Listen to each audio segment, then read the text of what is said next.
Bienvenidos seáis a este cenobio de San Isidoro del Campo, donde la piedra se convierte en protectora de la cultura, donde el arte, naciendo de sus paredes, se cristaliza en manuscritos y libros, donde hombres sabios custodiaron, junto a legados escritos de la antigüedad, la palabra de Dios, teniendo la osadía de cuestionarla. ¡Ay! Pero, ¡qué imprudente! Aún no me he presentado. Soy María de Borque, dama de la rancia nobleza sevillana. Aun cuando físicamente pudieran verme o tocarme, realmente soy, ¿cómo les diría yo?, un alma errante y atormentada. O al menos es en lo que me convirtió la Santa Inquisición. Mi delito fue un exceso de interés por aprender, instruirme, saber. Mal visto en una mujer de mi época, pero todo un sacrilegio si te atrevías a cuestionar la veracidad de la palabra. La historia que quiero contarles es un cúmulo de acontecimientos que, de una u otra forma, tienen mucho que ver con la tierra sobre la que vuestras mercedes apoyan sus pies. Pero empezaré sin más demora. Desde estas almenas, nuestros monjes jerónimos, llamados también Isidros, contemplaron no solo la transformación de Itálica en Santiponce, sino también el nacimiento de Sevilla como capital del mundo. El descubrimiento de América la convirtió en la metrópolis más importante del siglo XVI. En aquel lejano tiempo, las aguas del antiguo Betis se vieron inundadas de riquezas y de influencias culturales procedentes desde todos los rincones del orbe. El comercio y la navegación despertaron en nuestra población inquietudes que la Edad Media había reducido al oscurantismo. Y queríamos saber, necesitábamos saber, estábamos ávidos de conocimientos. Requeríamos respuestas concretas y objetivas que despejaran las tinieblas en las que estaban inmersas nuestras mentes ignorantes.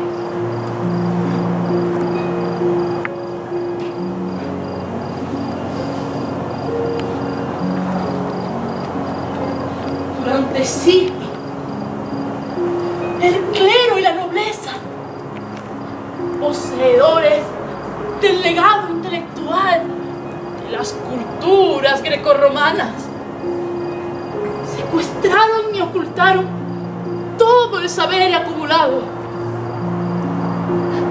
Pero Sevilla, con una floreciente burguesía, bajo pensamientos innovadores y reformistas, estaba dispuesta a liberarse del yugo de la ignorancia, el frenesí de sus calles, el batiburrillo de sus mercados y sus aguas expuestas a tantas influencias externas.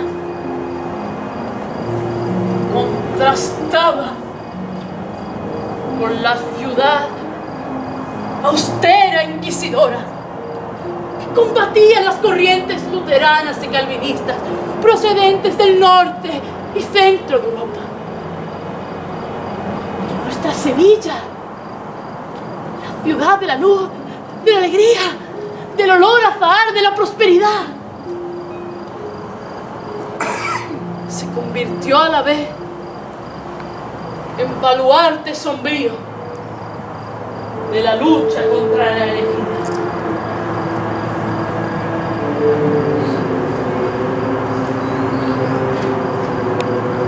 En el castillo de San Jorge, junto al actual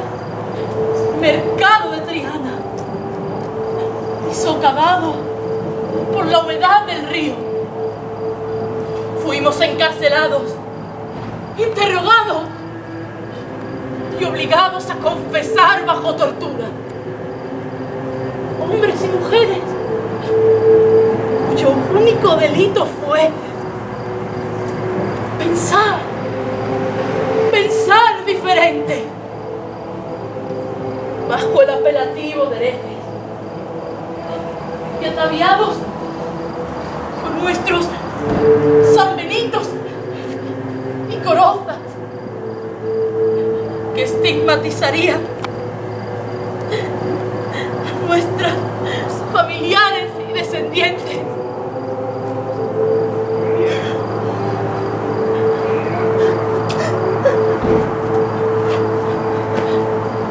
Fuimos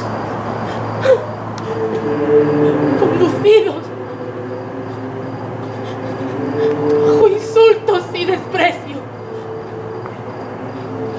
a las puertas de nuestra ciudad. El cortejo acompañante de esta jornada festiva disfrutó con el dolor ajeno. La población desenfrenada,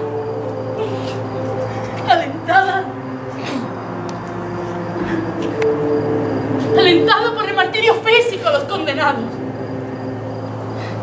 nos fue alejando de las puertas de nuestra ciudad. Y los sentenciados vivos, junto a las esculturas que representaban a los reos fallecidos o fugados, fuimos conducidos bajo insultos, pedrada,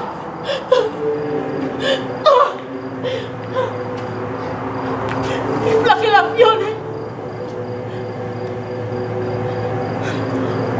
Los quemaderos del Prado de San Sebastián, los campos de Tablada.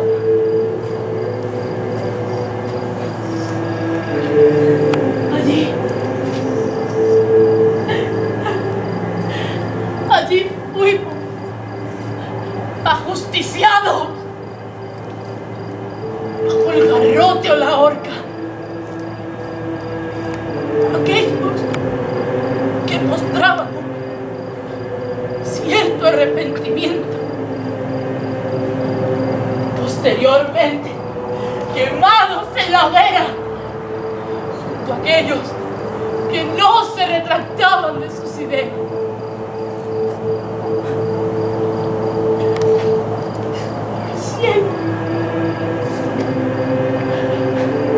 El cielo se tiñó de gris. El aire de los campos se tornó irrespirable. Y una mezcla de cenizas y humo cubrió los tejados que imperturbables y mudos contemplaron en la lejanía.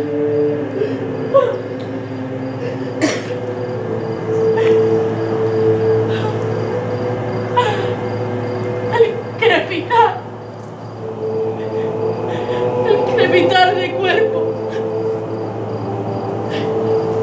abrazados por el yugo de las llamas que simularían el infierno por sufrir ante los pecados cometidos. Solo se libraron del fuego purificador.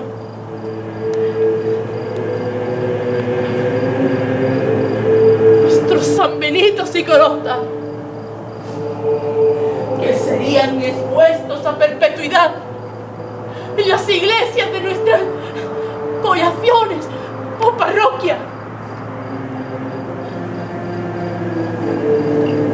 para vergüenza propia.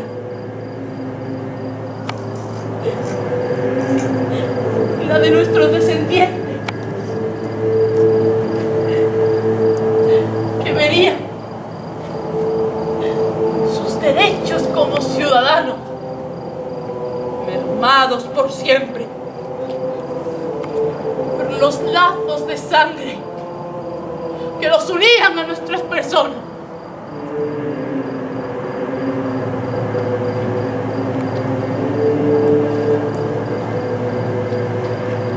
He tenido a bien contarles el final para hacerles más comprensible la historia que quiero narrar.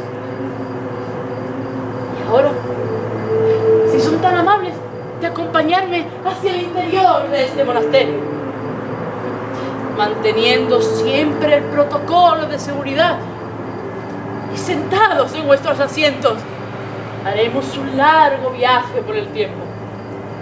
Nuestro vehículo será este viejo monasterio, panteón de señores ilustres y sabios moradores que supieron dejar su impronta. Viajaremos los tortuosos caminos que la palabra tuvo que surcar para mantenerse viva entre nosotros.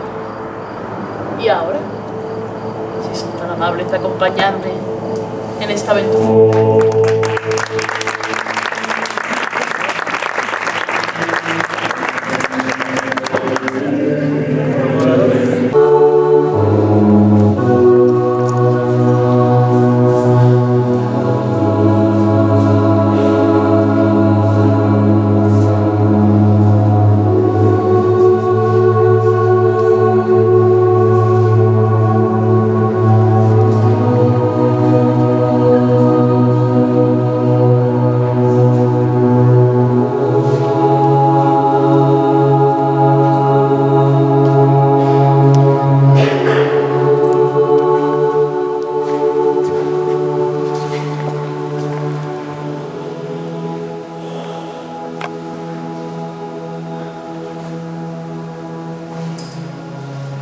Bella imagen, contemplan mis ojos y los de nuestro Cristo desde su cruz.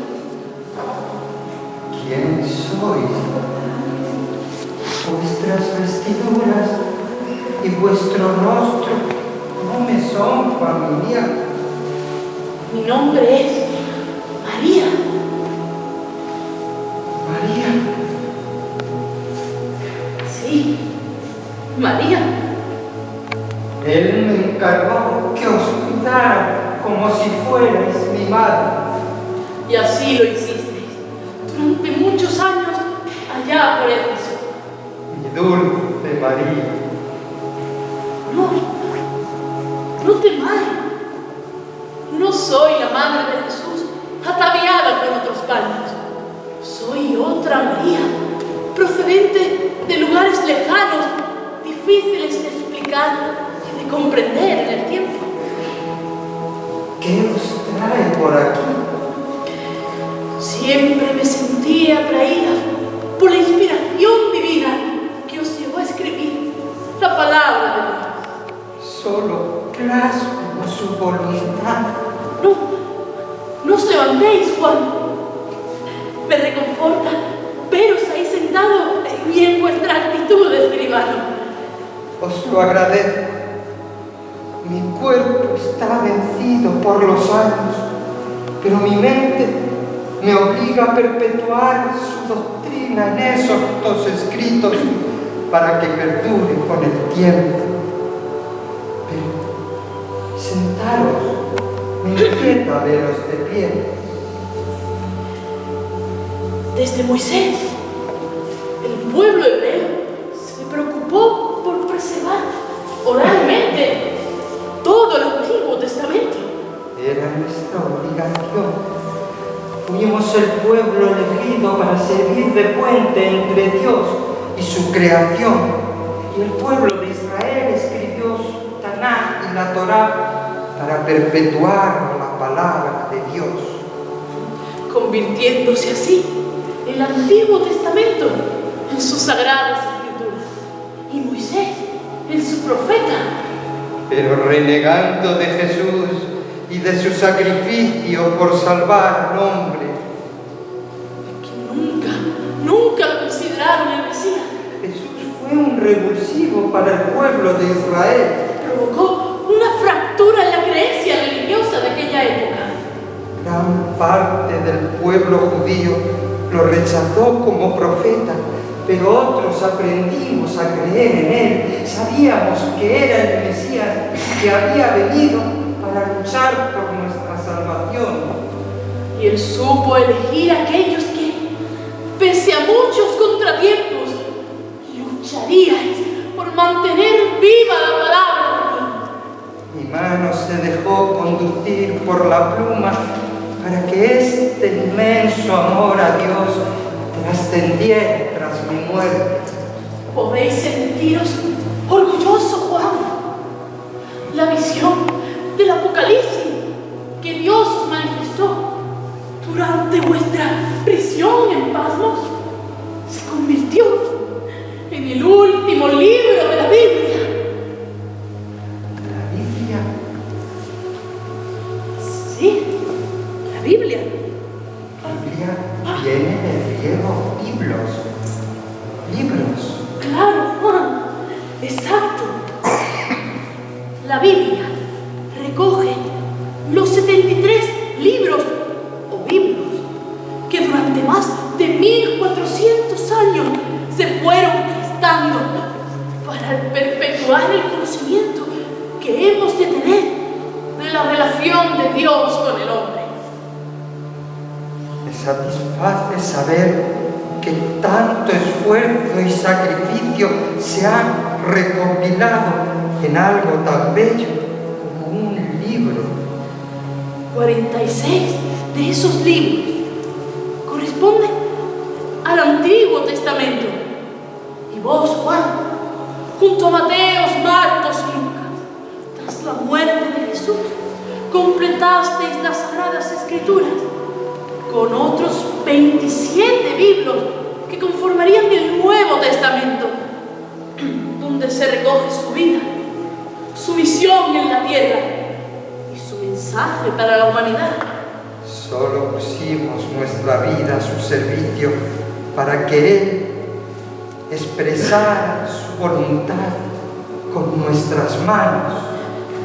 Fueron estos dedos, bajados por el tiempo, los que materializaron sus mensajes. Sí, Juan, mensajes que podrían haber caído en el pozo del olvido. Y sin embargo, su doctrina aún sigue viva. Quizás llevéis razón, joven María.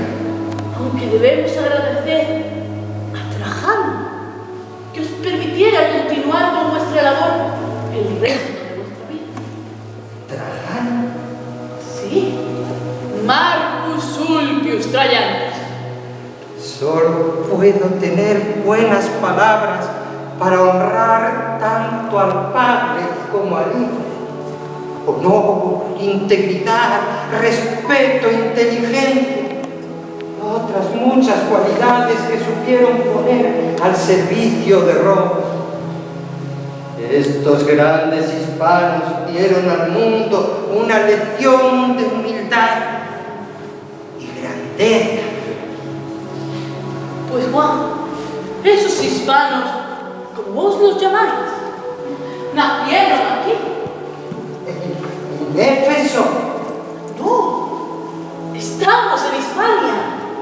Viajar por el tiempo nos permite visitar lugares lejanos. ¿Hispania? Sí, Juan, os he traído a Italia, una de la familia Trajanus, que indirectamente tuvieron mucho que ver con la difusión de la palabra. Lleváis razón. Nuestras vidas estuvieron a merced de estos dos grandes hombres. Mi pueblo sobrevivió a la matanza de Israel gracias a Trajano Padre. En su afán por evitar muertes innecesarias, nos brindó la oportunidad de abandonar el asedio a la ciudad santa sin oponer resistencia. Sin embargo, nada pudo hacer por vos ante el carnero de aceite hirviendo al que sometió el emperador Domiciano. Domiciano masacró a los cristianos y a todos aquellos que no lo adoraron como a un Dios. Hizo que yo renegara del Padre para servir de ejemplo al resto de mi pueblo. No contó con la misericordia de Dios, que obró el milagro de salir vivo de aquel caldero. El miedo a lo divino ocasionó mi destierro en la isla de Patmos, donde tuvisteis las visiones que os llevaron a escribir el último libro de la Biblia, el Apocalipsis. Dios me tenía reservado aquel lugar para desvelarme el triunfo de nuestro pueblo sobre las persecuciones de que era objeto.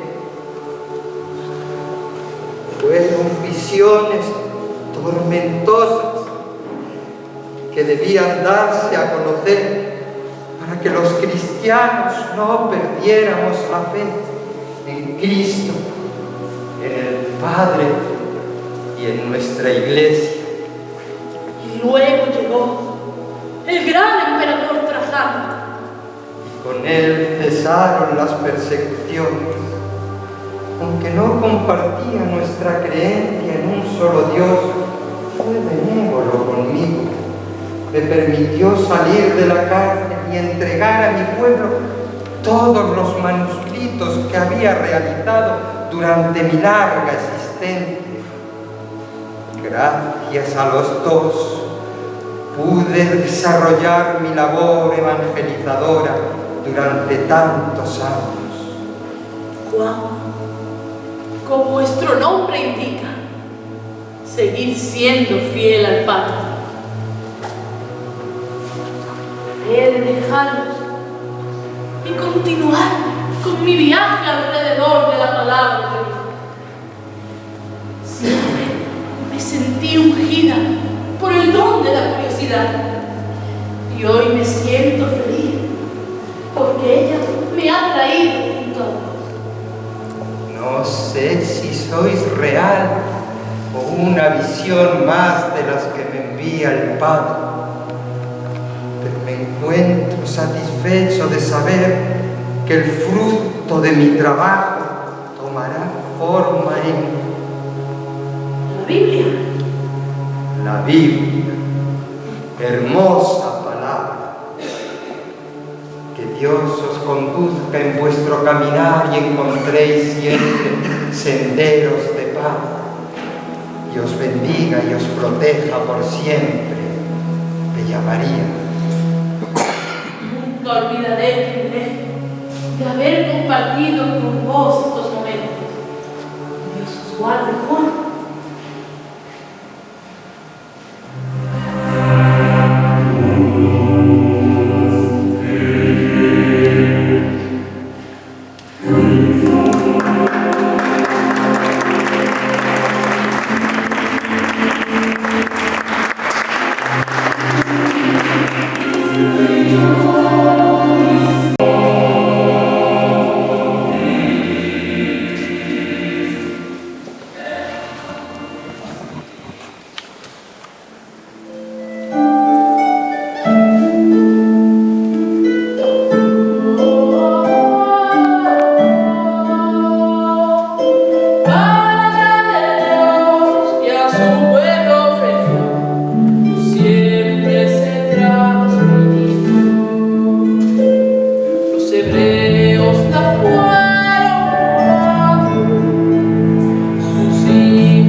sois.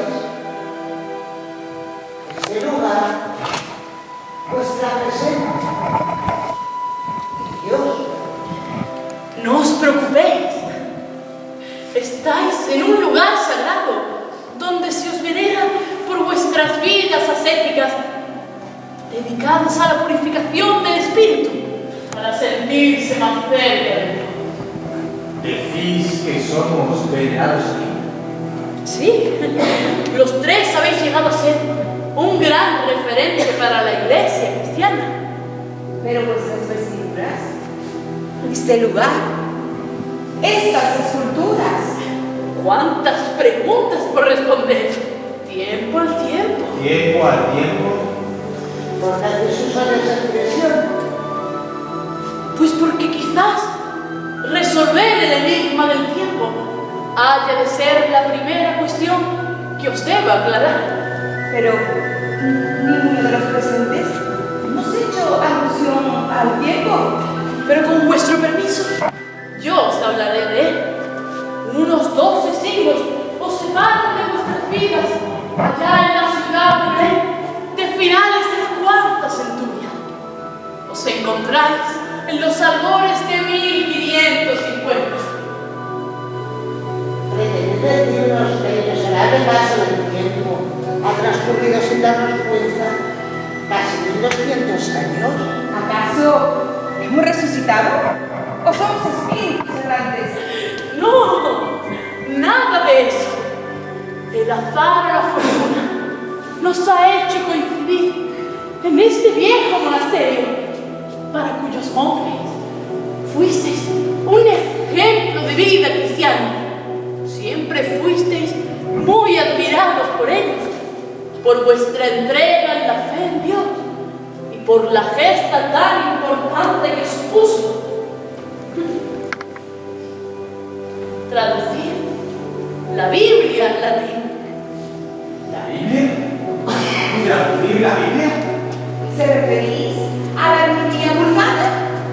Sí, Vulgata fue llamada. Vulgata de divulgar. Vuestra traducción logró una gran difusión de la palabra de Dios durante todos estos siglos. El Papa Dámaso I depositó su confianza en nosotros. El Santo Padre no lo podíamos defraudar. La Iglesia cristiana necesitaba transcribir los santos escritos al latín, que era la lengua dominante en nuestra época. Y no creáis que resultó fácil dominar las 3 lenguas en las que venían recogidas las Sagradas Escrituras.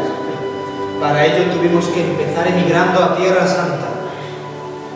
Y aunque el griego siempre se nos dio bien y el arameo podía estar a nuestro alcance, dominar el antiguo hebreo resultó realmente muy complicado. Pero mereció la pena. Leer la palabra de Dios en sus idiomas originarios hizo que nos sintiéramos más cerca del Padre, fortaleciendo nuestra creencia en Él. Él guió nuestro trabajo. Nos sentíamos siempre junto a nosotros. Desde el principio supimos que nuestras vidas quedaban entrelazadas por esta misión divina. Una sensación muy extraña embargaba nuestros sentidos, mezcla de un regocijo infinito por trabajar los 3 juntos y disfrutar ante la belleza de los versos transcritos, por descubrir las verdades escritas en estas páginas bañadas de una tinta políglota que nos transportaba a otras épocas, y por unificar en una sola lengua tanta hermosura expresada sobre rancios pergaminos ajados por el uso y por el tiempo. Y al igual que los hebreos en su momento transcribieron sus mensajes en distintas lenguas, Dios nos dotó del privilegio y sabiduría necesaria para traducirlo al latín y con ello hacer su palabra para millones de personas. Y yo soy testigo de que lo consiguió. Durante más de 1 milenio, vuestra Biblia Vulgata fue y sigue siendo esencial para hablar sobre la palabra de Dios en el mundo. 1 milenio. Y a más de 1000 leguas de distancia de Belén.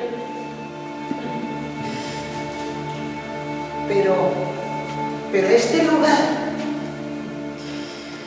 Trataré de explicar. Estas envejecidas paredes guardan celosamente muchas historias vividas y quizás aún por vivir. Al igual que vuestras mercedes fundaron el primer monasterio de mujeres allí en la ciudad de Belén. Aquí, un hidalgo noble hispano de nombre Don Alonso Pérez Germán tuvo a bien, allá por el año 1301, mandar a construir este cenobio para el perpetuo descanso de todos sus descendientes. Pero que estamos en un panteón.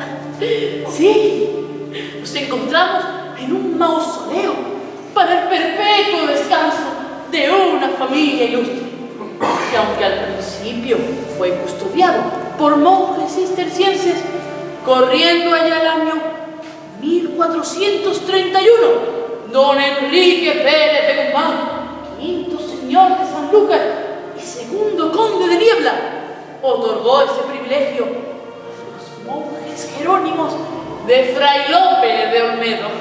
¿Los monjes jerónimos de Fray Lope de Olmedo? Señora, no entendemos nada de lo que vuestros labios tratan de expresarnos. Lejos de discernir un atisbo de luz ante tanta novedad, esta extraña situación nos confunde aún más.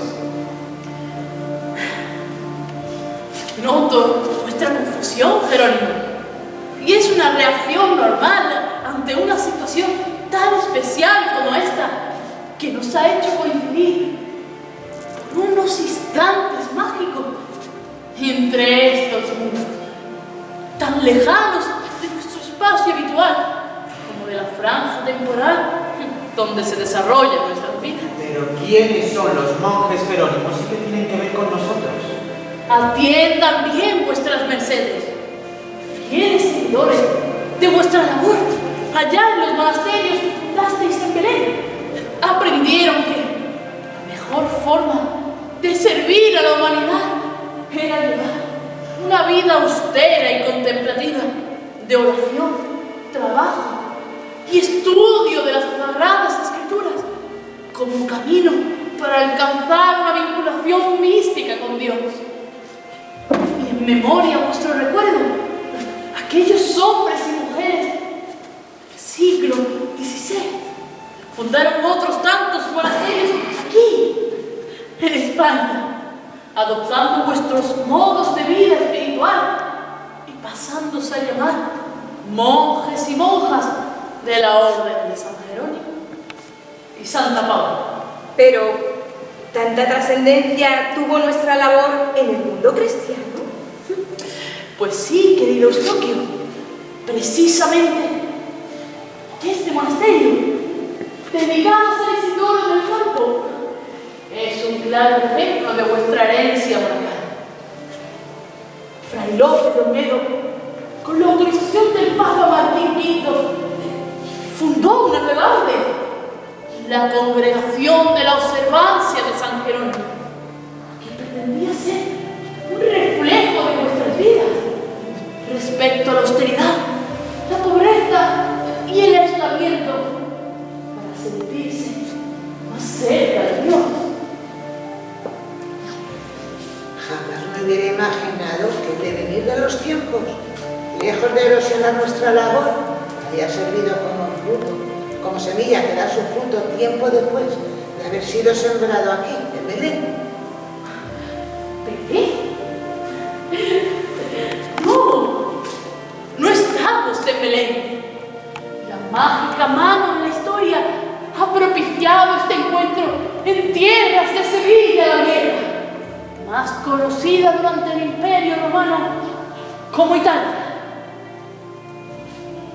Hispania. Leo Paula, que sois una dama muy ilustrada. De todos es bien sabido que nuestro general y cónsul Publio Cornelio Escipión, apodado el africano, 200 años antes de que naciera Jesús, y tras su victoria sobre el pueblo cartaginés al sur de Hispania, fundó un pequeño campamento de soldados heridos aquí, en la Bética. Y ese destacamento militar fue el germen de una gran ciudad llamada Colonia Aelia Augusta Itálica, en honor al origen itálico de aquellos soldados. La bella Itálica de Llanea, junto al río Betis, remanso de fertilidad. Sus campos tuvieron el privilegio de sentir los primeros pasos de Trajano y Adriano, dos grandes hombres que pisarían fuerte en el devenir del Imperio Romano.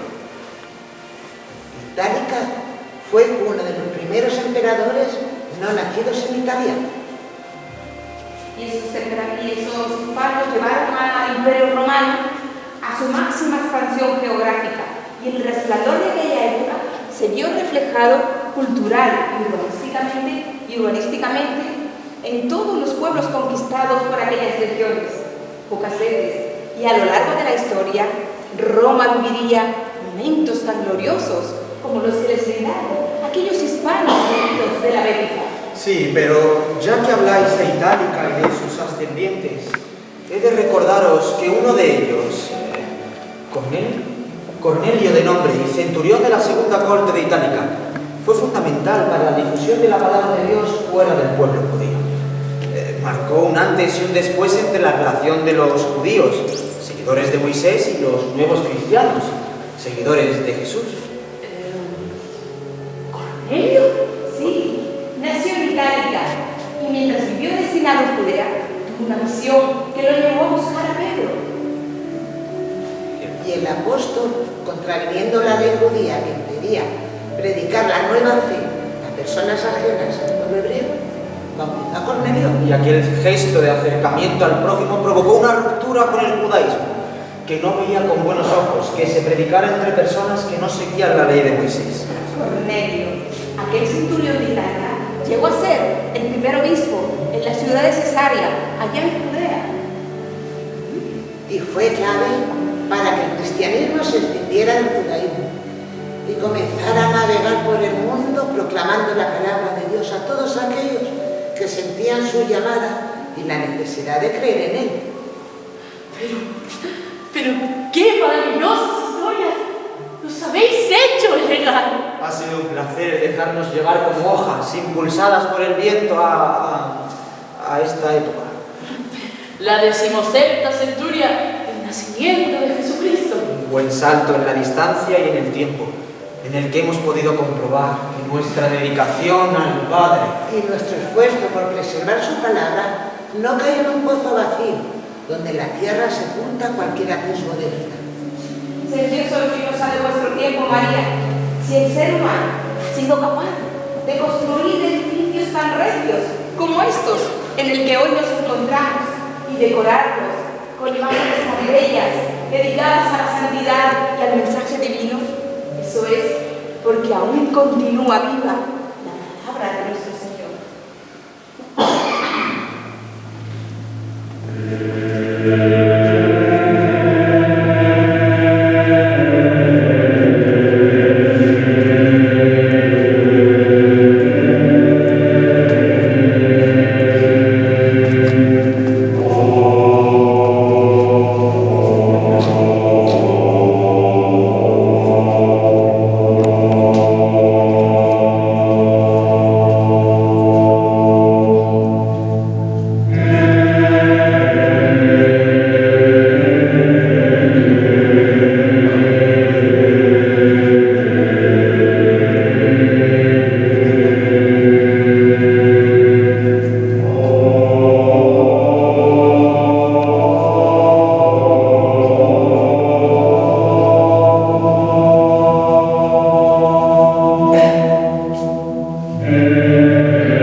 de este encuentro, ya iniciada la 17ª centuria, el ilustre escultor Juan Martínez Montañés, dejándose llevar por la inspiración en sus manos, nos dejó esta joya de retablo en honor a San Jerónimo. En este otro retablo nos encontramos con nuestras heroínas, Santa Eustoquio y Santa Paula, hija y madre, que custodiaron en su momento a nuestro Padre Jesús Nazareno, localizado actualmente en la parroquia de Santiago. Bien, si son tan amables de acompañarme hacia el refectorio, donde nos aguarda el titular de este monasterio, que si bien no fue determinante para la evolución de la palabra, su dedicación a preservar el saber y el conocimiento del mundo antiguo le hizo valedor de ocupar un gran puesto en la historia. Si son tan amables.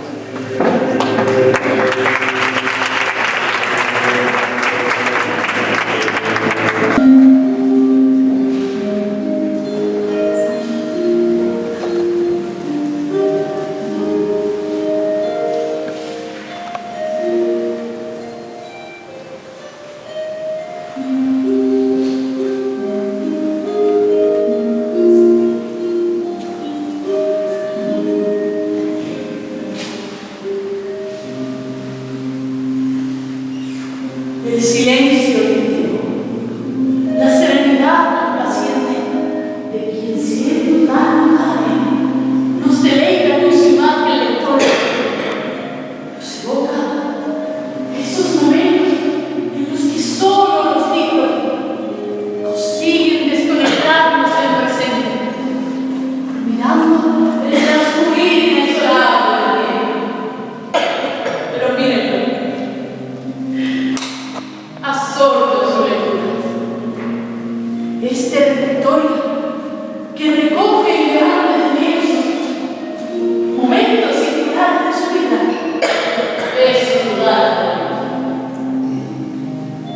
Cuando la oscuridad se apodera de ese hombre, como las piedras dormidas y la oscuridad se tiene en su manto, Isidoro se deleita paseando sus dedos por manuscritos olvidados de sabios que recogieron en ellos sus descubrimientos y reflexiones. Absorbe la esencia de cada uno de ellos y rescata al hijo del mundo todo el conocimiento perdido para iluminar las mentes de generaciones venideras. Pero mírenlo, siempre ajeno a todo lo que acontece a su alrededor.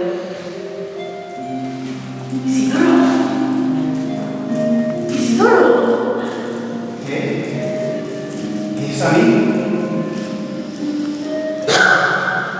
Perdón por ignorar nuestra presencia.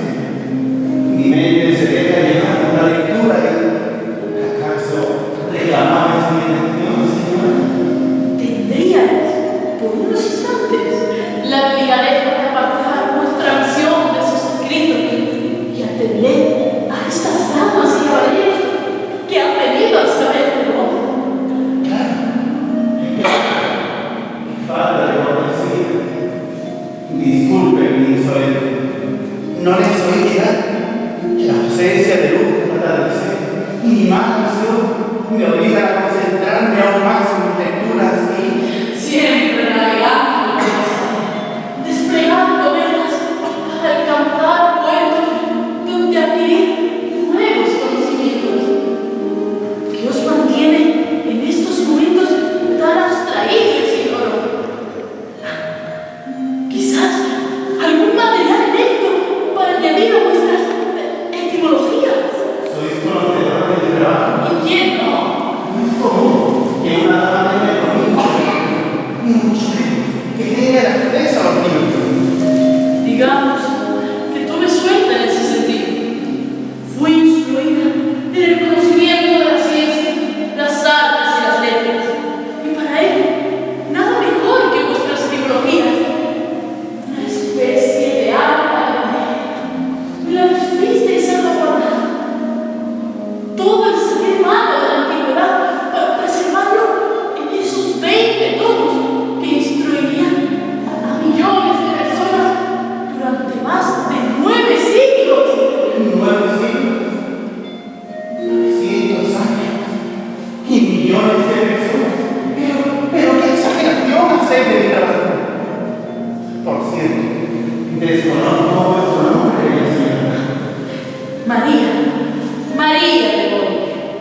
bello nombre para una dama tan enigmática como vos. Lo llevo a gala y con la gallardía de una mujer para que los libros hicieron mucho más libre. Nuestras ideologías se convirtieron para mí y para muchísimas personas más a lo largo de todo este tiempo en una fuente inagotable del saber. Abrir nuestro alma nos permitió viajar entre horas de sabiduría, experimentar un sentido crítico que nos hizo despertar de alejado a lo que se vio sometida nuestra sociedad durante siglos de ignorancia. Me gusta la comparación que hacéis con Noé. Sí, quizás, en el fondo, yo terminé haciendo lo mismo que el viejo héroe del Antiguo Testamento. Zapar de la inclemencia del tiempo toda la sabiduría de muchos hombres que tuvieron ideas gigantes y que dedicaron su vida al desarrollo científico y cultural de la humanidad.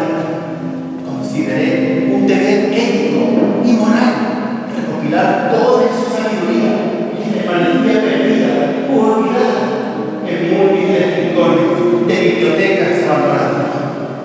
Y creo que conseguí tirar de la quema muchos de aquellos trabajos de pensadores ilustres, simplemente condensando todo ese saber en estos libros para ponerlos al alcance de todos y que no desaparecieran junto a las sombras que acompañan siempre a los tiempos pasados.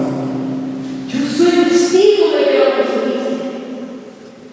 Vuestra sabiduría llegando a ser la primera enciclopedia de la historia, llegando a ser indispensables al estudio y el trabajo en todas las escuelas, centros monacales y universidades de toda Europa. Fue un laborioso trabajo del que, tras lo que me acabé de contar, aún me siento más orgulloso. Supongo que igual de orgulloso que regresar siempre a nuestros orígenes. Lo decís por mi presencia en este lugar. De todos, es bien sabido que vuestro espíritu errante continúa entre estas paredes. Una persona que no siempre hará a los momentos y lugares donde aflora el vuelo de su vida. Y esas tierras de la hermosa Italia la cogieron a un mozalbete que, presionado por la educación de su hermano Leandro, arzobispo de Sevilla, huía de las tediosas sesiones aleccionadoras de aquel maestro. Yo necesitaba dejarme llevar por el aire, acariciar una vez, respirar los bellos aromas del campo, o descubrir viejas reliquias abandonadas por el tiempo a las orillas de un río cuyas aguas milenarias estaban cargadas de historia. Me sentí libre por primera vez, lejos de todo yugo de mi posición adulta y capaz de batir las armas para dominar el firmamento de mi propio futuro. Comprendo y comparto ese sentimiento de libertad, esa sensación de no depender de nada y de nadie, sino de uno mismo. Las huellas del programa del pozo que figuran en este lienzo y que podéis admirar tras los muros de este monasterio me hicieron reflexionar y comprender que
la rutina asfixiante.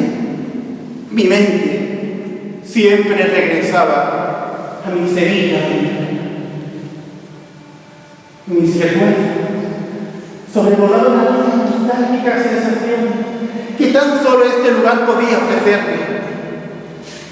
Por ello, fue en estas hermosas tierras, en una pequeña ermita que antaño ocupara este lugar, donde quise que mi cuerpo descansara eternamente.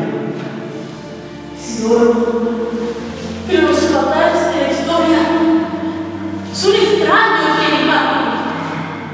Y tanto que lo son. El rey Fernando I, haciendo gala de su dominio y de sus buenas relaciones con los reinos que gobernaban Al-Ándalus, reclamó al rey los restos de las santas justas y Elohim. Y desgraciadamente para mi persona, la búsqueda de las máquinas resultó infructuosa. Mas un sueño muy extraño, la noche en que Alvito, obispo de León, rezara así las manos, esperó este lugar donde reposaba nuestro pueblo. El pobre monseñor Alvito, en aquel sueño, contempló toda la muerte de Tía la mano, y tan solo 3 días después de traer mi muerte, me acompañaría en su propia mortalidad. Un alto precio tuvo que pagar el santo obispo por arrancarnos de esta bendita tierra. De la que nunca me quise separar. Designio de Dios son indisputables. Una vez allí, en el reino de León, el monarca mandó construir un hermoso monasterio, al que llamaría en nuestro nombre de San Isidoro de León, y ordenaría que tras su muerte lo enterraran en la luz. Nunca dejaré de agradecer el gesto de aquel rey cristiano, de salvar mi inteligencia del invasor musulmán, de dedicarme a aquella joya de monasterio y de querer sentirse cerca de mí en su descanso eterno. Pero mi espíritu vagará siempre por esas tierras que me quiero merecer. Isidoro, no creo en las casualidades. Estoy segura de que huiste en los siglos del destino. Otro leonés, don Alonso Pérez de Guzmán, apodado el Bueno, muchos años después, honraron nuestra presencia por siempre, mandando a construir esta fortaleza natal. Y santificar la vida de su propio hijo para evitar que avance de las drogas extranjeras. Sí, fue un hombre de Dios al que guardo un gran respeto, pero quizás vos tengáis razón y yo no dejé que el azar jugara su partida. De alguna manera, mi espíritu siempre errante quería volver a esta su primera morada.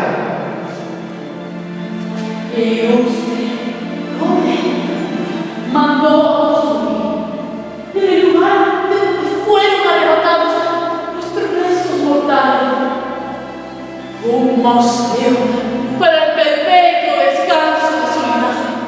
Entender que fueron intereses contrapuestos, de que nos beneficiamos ambos.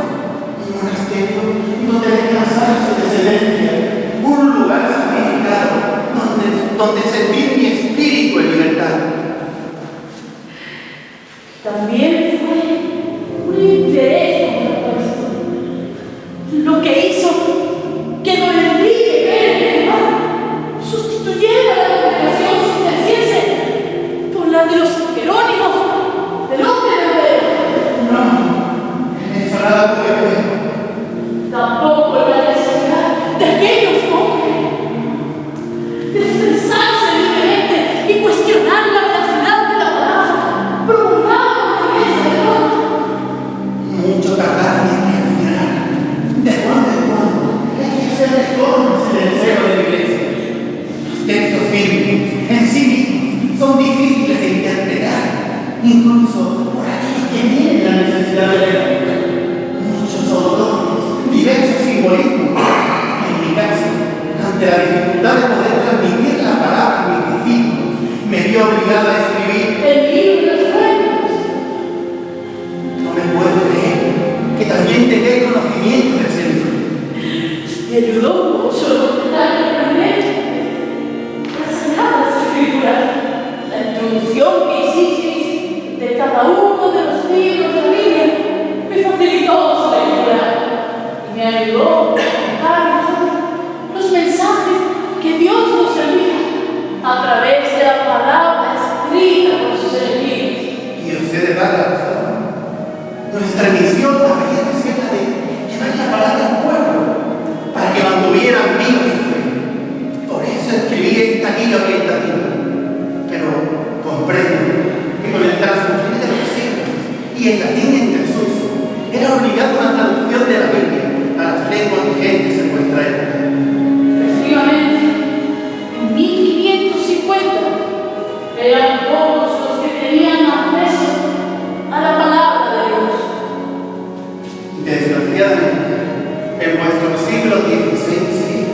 Por eso Aquellos hombres tomaron esa iniciativa de traducir la Biblia de sus lenguas originarias al castellano, como se hacía en otro mundo. Isidoro el Señor. Y sospecha no hace más que confirmar que detrás de muchas de las cosas que contiene este lugar está siempre la mano de Dios. Y nunca os lo he negado, pero también están los designios de Dios, que al final son los que marcan los acontecimientos.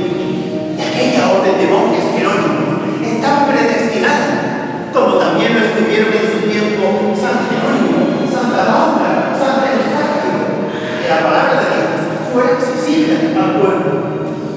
Cumplieron con su deber, pese a que la vida después de ello. Aquel día, García, con aquel grupo de monjes renovadores, como Casiodoro de Rey, Cipriano Madera, Antonio del Corte, Fueron monjes intrépidos por defender sus convicciones religiosas.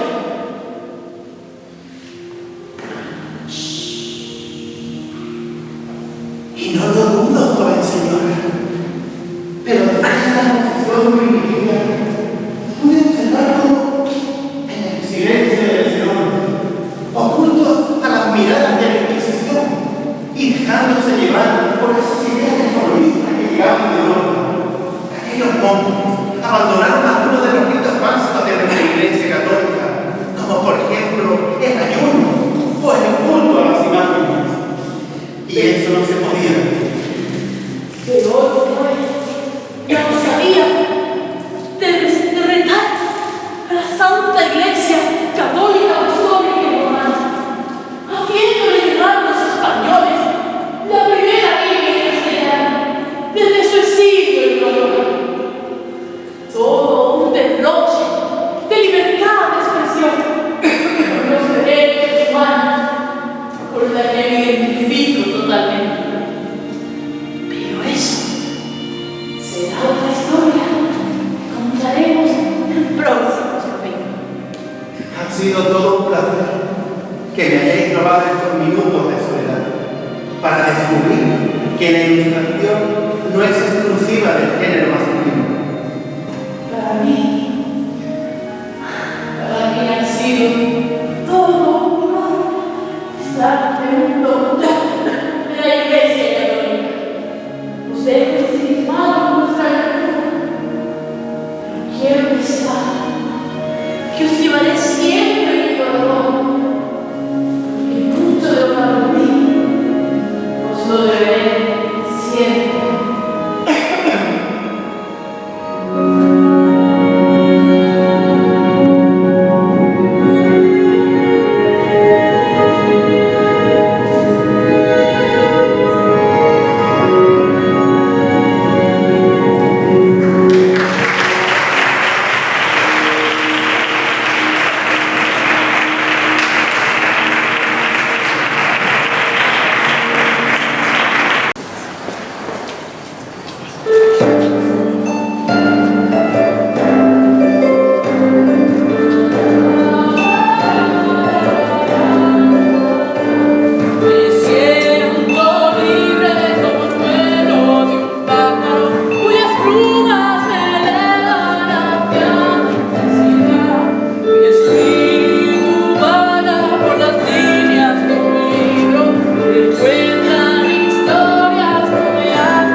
cabalme por los renglones raídos de libros.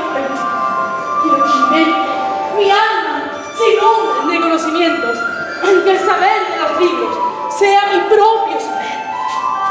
Que las palabras que broten de mi boca nazcan del poder de libros prohibidos. No puedo rendirme por ser mujer. Quiero aprender de las opiniones de otros que me arrastran por sus lecturas y en que escondidas tienen mi secreto. De modo como en mi interior se va gestando mi propia libertad. Salgo a la calle y maldigo mi suerte. La mujer joven no puede opinar. Los libros me enseñan a construir mi futuro, a sentirme más cerca de la libertad, a sentirme más cerca de mi libertad. ¿Habláis del poder de los libros? ¿De unos libros prohibidos? ¿Qué tenéis que ver vos con estos libros? Perdón, no me había percatado de vuestra presencia. ¿Cómo habéis entrado a este recinto? Hermano, no necesito puertas abiertas para acceder a los lugares a los que me impulsa mi corazón. Padre prior, me cercioré de que todo estuviera bajo llave. Pero vos no contasteis con la magia del tiempo y el poder de nuestro Dios que tiende a eliminar barreras. Déjese de monsergas y salga de aquí inmediatamente. Este no es lugar para mujeres. Supongo que vos sois el padre Marcial. Suponéis bien. Soy el prior de este monasterio y he de pedirle que salgáis inmediatamente de aquí. Espera un momento, padre. Deje que nos aclare cuál es el motivo de su presencia y por qué cantaba el viento su gozo por leer lecturas prohibidas. Hermano Casiodoro, nosotros no queremos saber nada de libros prohibidos, ni de quien pierde su tiempo deleitándose con sus lecturas. Y tampoco quieren saber nada del arriero Julianillo Hernández. Por nuestra fonda pasan muchos arrieros. Ofrecen sus productos y marchan a Sevilla. La mentira también forma parte de los cambios que queréis introducir en la iglesia. La ignorancia no es blasfemia. Queridos hermanos, no se hagan los inocentes. Todos sabemos que nuestras vidas están ligadas a ese nombre y a las imágenes y libros que nos proporcionan. ¿Quién os envía? El destino teje sus hilos al azar y ha querido que nuestras vidas se encuentren en un mismo palo. Sí, creo que ha sido el destino que me envía. Dejaos de enigmas y misterios y desapareced por donde mismo hayáis entrado. Espere, padre, que por escucharla no perdemos nada. Es el propio demonio en forma de mujer, ¿no lo apreciáis? Está poniéndonos a prueba. El Santo Oficio ya envió a un grupo de hermanos de nuestra congregación a cerciorarse de que nuestros ritos y cultos se avenían a lo establecido en nuestra orden jerónima. Sí, y tras unas jornadas compartiendo techo, comprobaron que nuestras austeras vidas seguían los cánones establecidos por la orden. También pudieron contemplar la belleza de nuestra biblioteca y todo el trabajo de transcripción y conservación que realizamos en ella.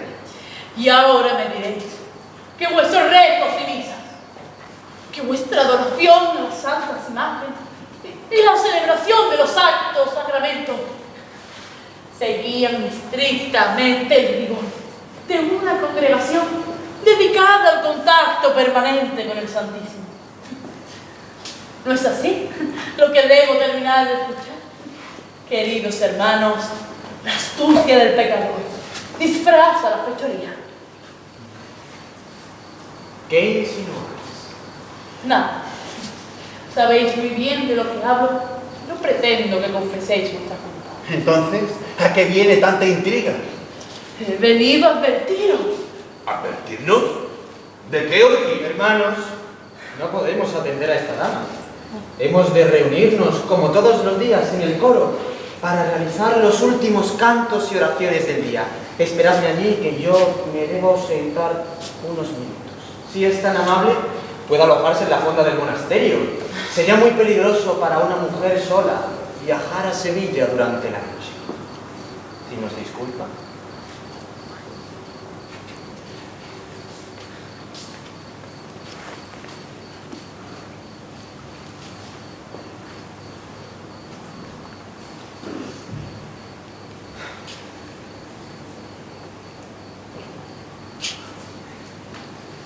He de aclarar que físicamente nunca estuve en el lugar que nos encontramos, ni conocí en persona a estos hermanos de fe.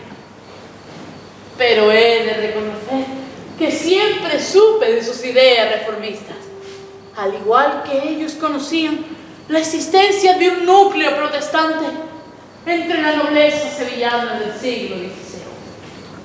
Nuestro nexo de unión siempre fue el arriero Julianillo Hernández, que portaba libros y octavillas procedentes de la ciudad de Ginebra y que cuestionaban la veracidad de la palabra promulgada por Roma. Cuando supe de la detención del pobre Julianillo, mis pensamientos me transportaron a este lugar donde nos encontramos. No podía permitir que la Inquisición impidiera que estos héroes anónimos terminaran de hacer su trabajo. En sus manos estaba acercar la verdadera palabra de Dios al pueblo, aunque fuera desde el exilio. Y ahora, sus señorías, hagan el favor de acompañarlos hacia el coro y dejen que su vista se deleite con el maravilloso órgano y con las pinturas alegóricas propias del Renacimiento, que pusieron en riesgo también sus vidas. Por favor.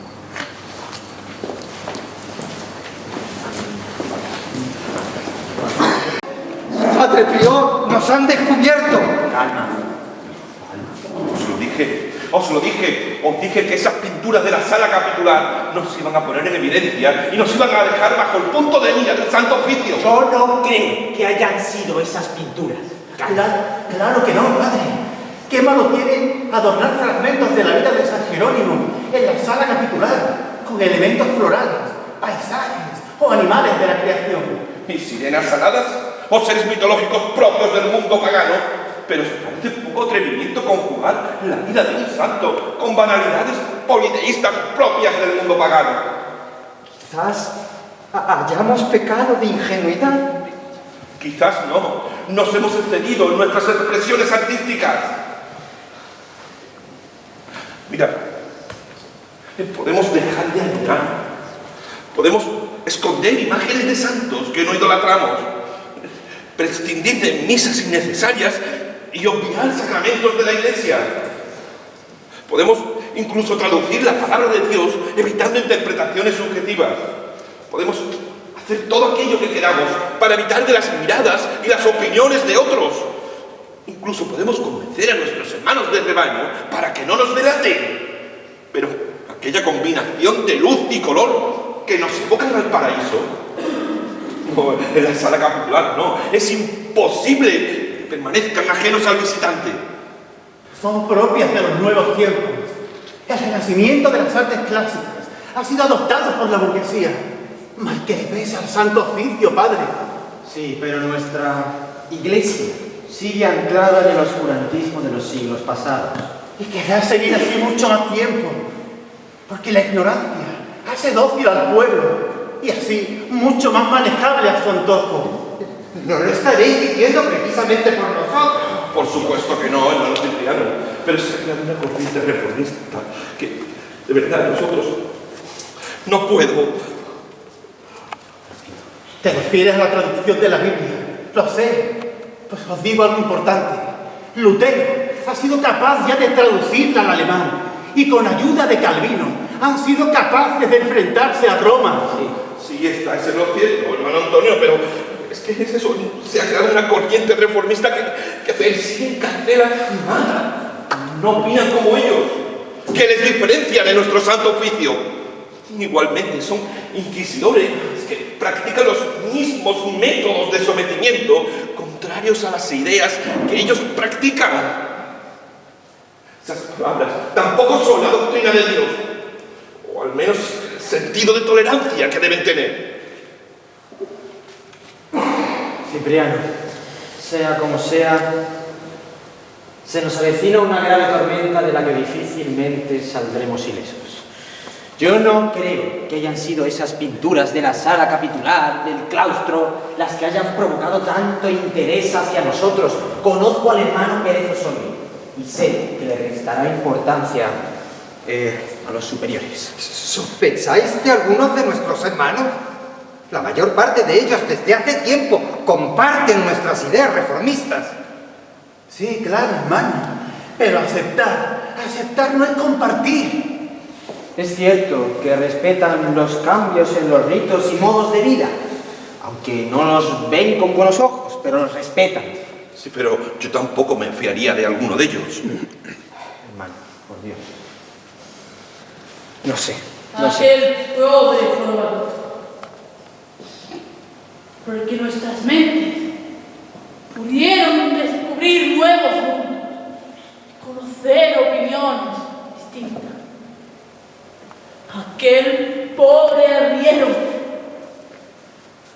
que arriesgaba su vida en viajes llenos de peligros inciertos, esquivando aduanas y ocultando tesoros escritos. ¿Julianillo Hernández? Aquel pobre Julianillo Hernández está siendo torturado en estos momentos, pero en el castillo de San Jorge. Si hace pocas jornadas pasó por aquí. Pero no consiguió llegar a Sevilla. Aunque trató de escapar, fue alcanzado y preso antes de llegar a Córdoba. ¡Lo sabía! Siempre surgen grietas cuando un secreto es compartido por demasiadas personas. Sí, lo sabías, pero yo sí sabía que esas pinturas no eran la causa de que vinieran a buscarnos y que nuestros hermanos jamás nos delatarían. ¿Estáis segura de lo que habláis?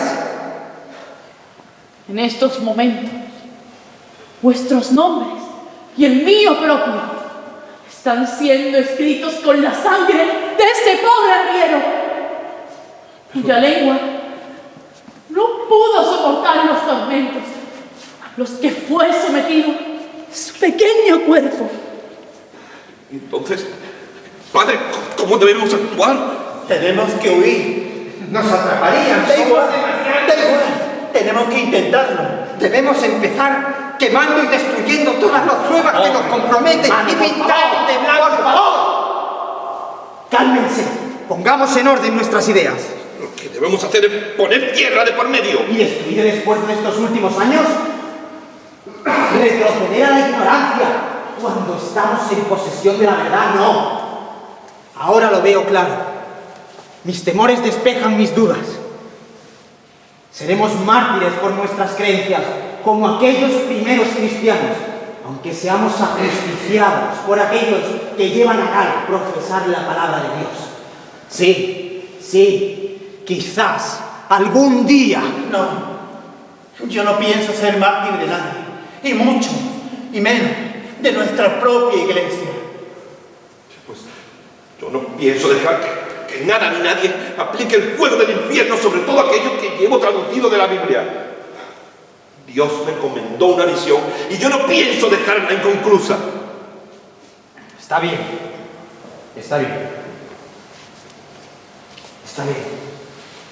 He tomado una decisión. Para que nuestras ideas puedan alcanzar el horizonte y desde allí cubran al pueblo con un manto de esperanza, debéis ser vosotros quienes surquéis los caminos que os tiene reservado nuestro Señor. Sé que Él os guiará y os preservará de los múltiples peligros que acecharán vuestras vidas. Padre Prior, huyamos ahora que estamos a tiempo. Yo no puedo irme. He de quedarme para proteger a los hermanos que no comparten nuestras ideas reformistas. Ellos no deben pagar una penitencia por unos pecados que no han cometido. Pero, padre, nos matarán. Debéis venir con nosotros. Nadie puede matar las ideas, hermano. Acabarán con mi cuerpo, pero las convicciones por las que he luchado siempre seguirán vivas en vosotros y en generaciones venideras. Debéis huir y proseguir con vuestros trabajos de traducción. Sé que vuestras vidas serán determinantes para la evolución de la palabra. Debéis hacerle caso a vuestro padre prior. Nosotros seremos vuestro escudo protector, vuestra razón de existir, el motivo de inspiración para conseguir aquel objetivo que todos nos habíamos marcado: acercar la verdadera palabra de Dios al pueblo. María, por estudiar vuestro nombre, me reconforta y da seguridad. No sé quién sois, ni de dónde venís. Ni siquiera sé si sois real o sois una aparición divina. Pero de vuestras palabras emergen la energía y la fuerza necesaria que nos hará enfrentarnos a un devenir incierto, pero lleno de esperanza. Gracias, María. No os defraudaremos. No os preocupéis por él. Estaremos juntos en el cadalso. Y desde allí notaréis el apoyo de nuestros espíritus, dándoos la fuerza necesaria para cumplir aquella misión que el Todopoderoso os tenía encomendada. Pues, entonces, no perdamos más tiempo. Recogeré mis escritos para ponerlos a salvo. Partiremos de inmediato. Hermanos, padre. Y yo le comunicaré al resto de hermanos la premura de abandonar el monasterio, por si alguno quisiera acompañarme. Padre Prior. Padre Prior, no puedo irme sin vos. Debéis huir. Mis sacrificios serían vanos si vos, vuestros compañeros, no cumplís con vuestro cometido. Trataré de entretenerlos para que la distancia juegue a vuestro favor. Huid, os lo ordeno. Como vos queráis, Padre Prior, siempre estaréis presente en mis oraciones.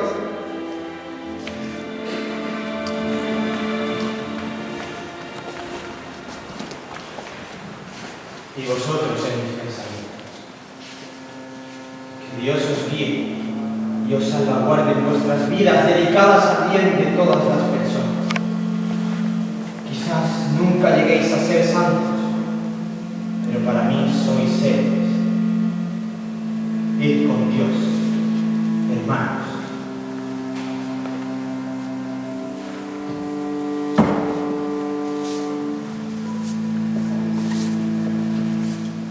No os sintáis afligido, Padre.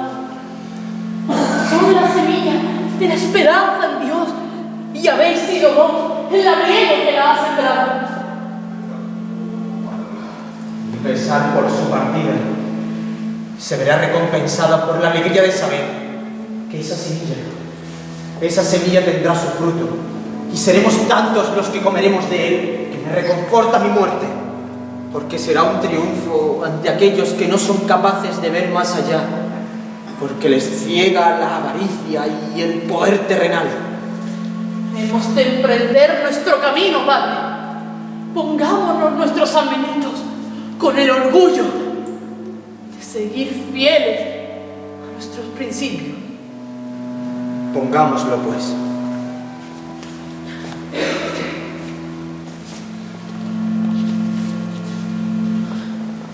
Pongámonos y enfrentémonos a esa multitud ignorante que disfrutará blasfemando y golpeando nuestros cuerpos hasta los campos de Tablada.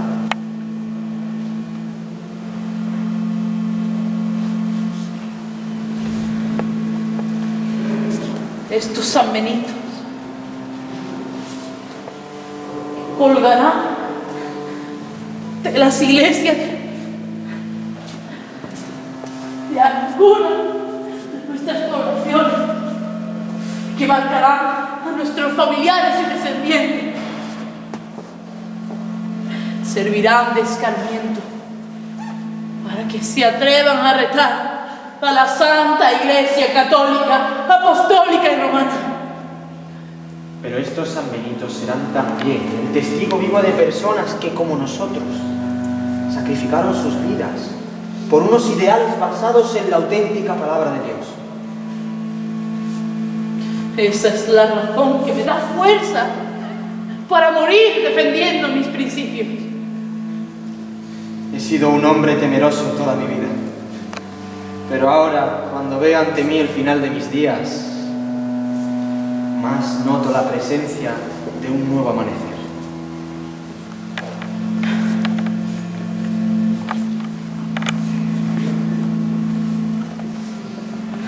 Tome esta cruz, que apunta al cielo. Hará que vuestro rostro permanezca altivo y no sucumba ante las miradas de aquellos que, estando equivocados, pretenden ser dueños de la razón. Salgamos con nuestras coronas de gloria, que lejos de ser emblemas de herejía, son verdaderas coronas de espinas, como las que portó nuestro Señor Jesucristo durante su penitencia y muerte. Ciertamente he aprendido algo en toda mi vida. Dios es amor y vida hacia sus semejantes, sin distinguir clases sociales o creencias, sean del credo que fuere. Tampoco puede ser odio, represión y muerte, como los que postulan, los que se creen con posesión de la verdad. María, no sé cómo habéis llegado a este lugar, ni sé cómo acabará esto, pero sé que acabará juntos.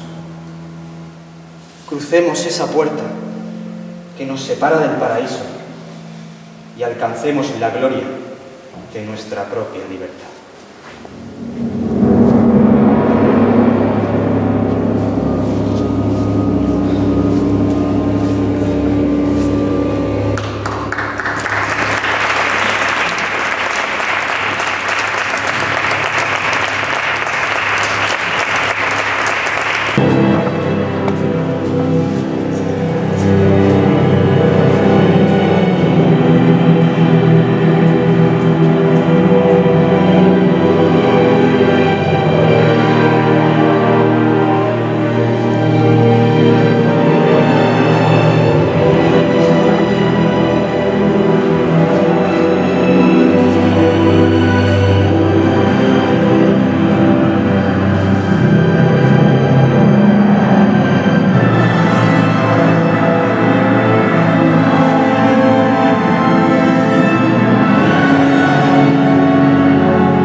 cosas amenazarán nuestras vidas, pero nuestro sacrificio no será en vano.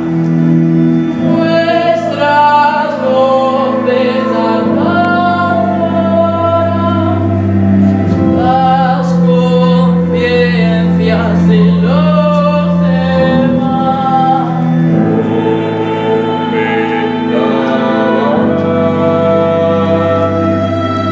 Nadie nos podrá parar.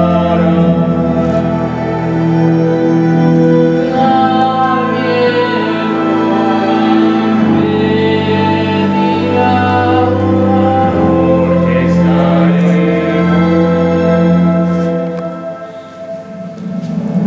Firmes ante el temporal, nuestras voces no las callarán. Firmes ante el temporal, la palabra de Dios osaremos llegar. Firmes ante el temporal, nos hallaremos la eternidad. Firmes ante el temporal, nuestras voces.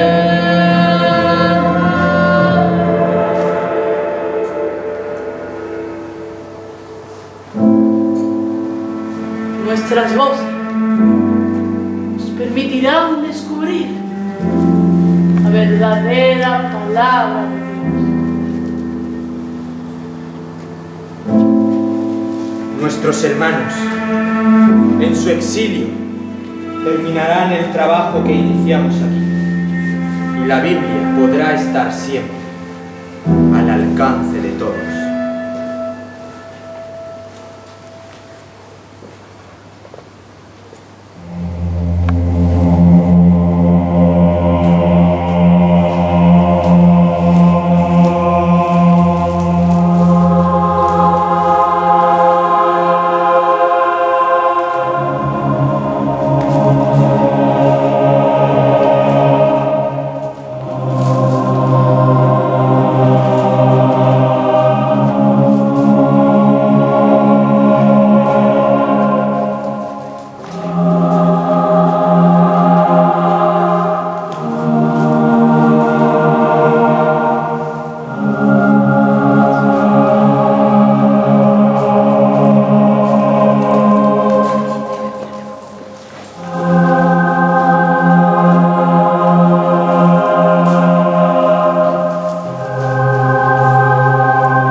Gracias.